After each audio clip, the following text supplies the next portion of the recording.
Our Puran Dhaka journey started from having cha, and also we got to try the locals' way of eating chai. That was eating cha with cheese. It was an indeed unique experience.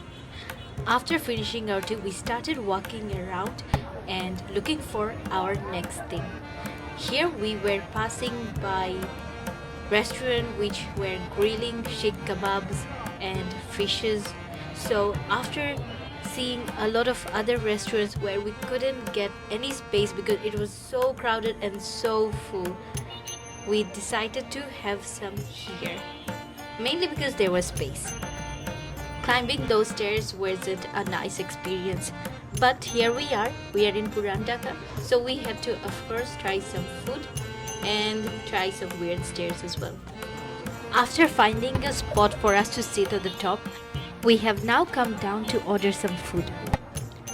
Even though before reaching Bangladesh we planned to go to Puran Dhaka for iftar, but through local advice we decided to go there in Sehri time, and we were extremely surprised to see how busy it was there.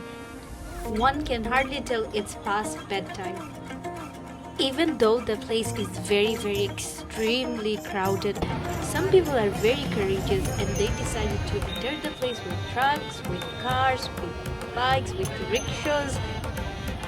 Honestly, hats off to them. Somehow, even in the tiniest space in Bangladesh, cars can move around.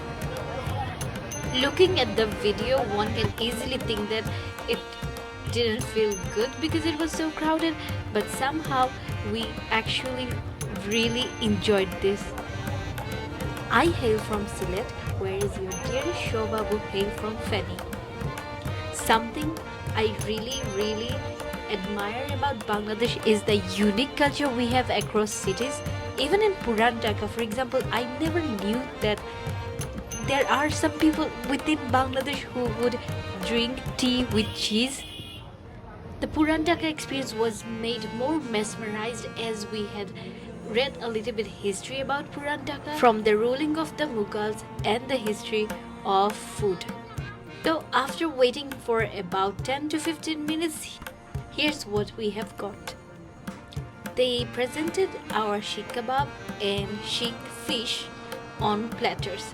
So the platters came with some chili or mint sauce combination, some chola, some yogurt, and of course the meat. Oh yes, and not to forget the rotis. There is a little guy who would come around with the rotis and serve you or hand you garam hot rotis. Overall, everything on the platter tasted really nice and good, except for the chola, which felt like it was just there as a decoration.